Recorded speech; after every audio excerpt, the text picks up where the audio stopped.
নমস্কার বন্ধুরা, রমার রান্নাঘরে সকলকে স্বাগত। আজকে দেখুন আমি যে রেসিপিটা করছি সেটা হচ্ছে ইলিশ মাছের মাথা দিয়ে পুঁই শাক। এইবারে এটা শুনেই মনে হচ্ছে যেন কত মশলা দিয়ে কত রকমভাবে রিচ করে এটা রান্না, কিন্তু একদম সিম্পল ঘরোয়া একদম সহজভাবে আমি এটা করে দেখাচ্ছি। মানে নতুন যারা রাঁধুনি তারা এটা সহজেই করতে পারবে, আর খেতে তো ভীষণ দুর্দান্ত হবে, আর অসাধারণ এটা খেতে লাগে। আর একদম সহজভাবে রান্নাটা আমি দেখাচ্ছি কিভাবে করছি। দেখুন, এই দেখুন আমি ইলিশ মাছের মুড়োটাকে আমি একটু ভেজে নিয়েছি, এরকমভাবে ভেজে রাখবেন আগে। তারপরে এই দেখুন আমি পুঁই শাক নিয়েছি, কচি একদম পুঁই শাকগুলো আমি একটু ভাপিয়ে রেখেছি। এই দেখুন একটু ভাপ দিয়ে রেখেছি পুঁই শাকগুলো। আর এখানে দেখুন আমি এক গাদা বেশি সবজি দিইনি, আমি একটু কুমড়ো নিয়েছি শুধু, আর একটু কুচো কুচো করে আলু কেটে নিয়েছি। এই দিয়ে আমি করব। দেখুন অসাধারণ খেতে হয়। কিভাবে করছি দেখুন, একদম সহজভাবে সহজ পদ্ধতিতে। প্রথমে দেখুন এই তেলের মধ্যেই আমি একটা শুকনো লঙ্কা দিয়ে দিলাম,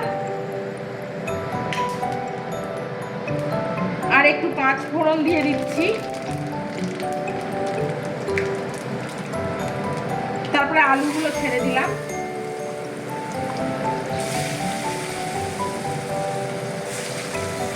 এত সুন্দর খেতে হয়, এত সুন্দর টেস্টি হয় যে না খেলে বুঝবেন না। আমি যেভাবে করছি সেইভাবে করুন। এই দেখুন এই কুমড়োটা দিয়ে দিচ্ছি।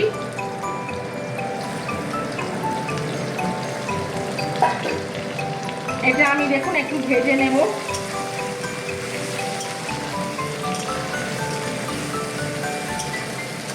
আলুটা আর কুমড়োটা একটু ভেজে নেব 5 মিনিট।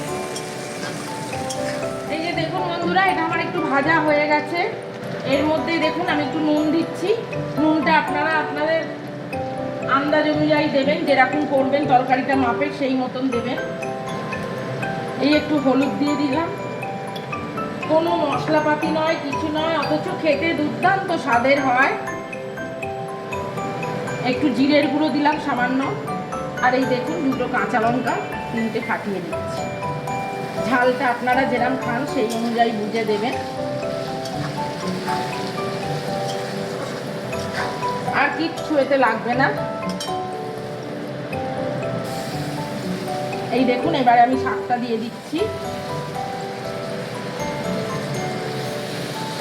এত টেস্টি হয় এটা, এত সুন্দর হয় যে করে না খেলে পরে এটা বুঝতেই পারবেন না। আমি ঠিক যেভাবে করছি সেইভাবে আপনারা করে খাবেন। আমি একদম অল্প মশলায় সহজ পদ্ধতিতেই সব রান্না আমি দেখাই, যাতে প্রত্যেকেই সেইভাবে করতে পারে আর খেতে যাতে খুব টেস্টিও হয়।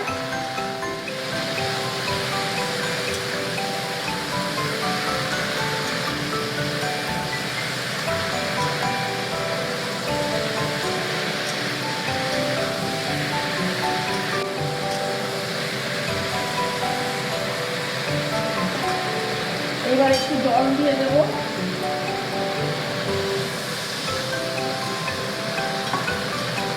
এবার দেখুন অল্প করে জল দিয়ে দিলাম, খুব বেশি জল দেব না, কেন যেহেতু আমার শাকটা সেদ্ধ করাই আছে।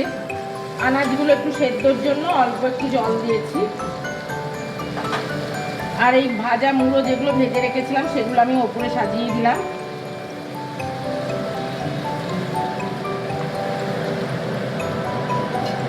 এইবারে দেখুন একটা চাপা দিয়ে দিচ্ছি। এইবার একটু সেদ্ধ হওয়া অবধি অপেক্ষা করব 5 মিনিট। এই যে দেখুন বন্ধুরা, এবার আমি ঢাকনাটা খুলছি, দেখি কত দূর কি হয়েছে।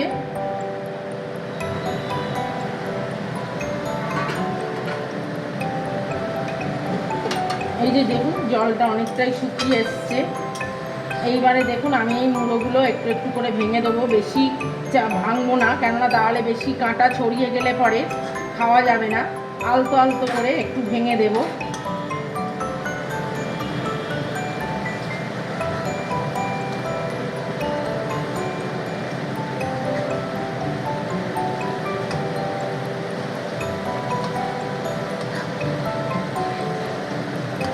এই দেখুন আলতো আলতো করে একটু মুড়োটা আমি ভেঙে দিচ্ছি।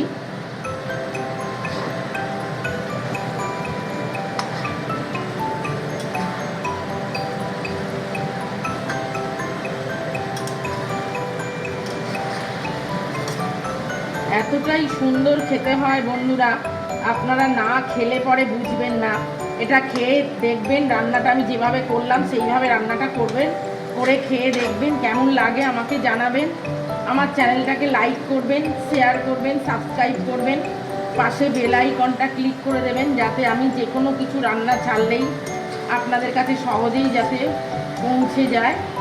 আর দেখুন আমি একদম হালকা পাতলার ওপরে রান্না দেখাই, সিম্পল, যাতে এটা প্রত্যেকেই করতে পারে। যেসব বন্ধুরা আমার রান্না জানেন না সেইভাবে, তারাও পর্যন্ত এই রান্নাটা করতে পারবে, আমি সেই রকম মতোই দেখাই। দেখুন এত সুন্দর রান্নাটা। এই দেখুন জলটাও শুকিয়ে গেছে, নিয়ে আরেকটু জলটা মরবে। এইবারে সব শেষে দেখুন আমি মিষ্টিটা দেব। নিরামিষ তরকারি যেহেতু একটু মিষ্টি মিষ্টি। আপনারা যদি বেশি মিষ্টি পছন্দ না করেন তাহলে পরে দেবেন না। এই যে দেখুন বন্ধুরা কত সুন্দর আমার তরকারিটা হয়ে গেল।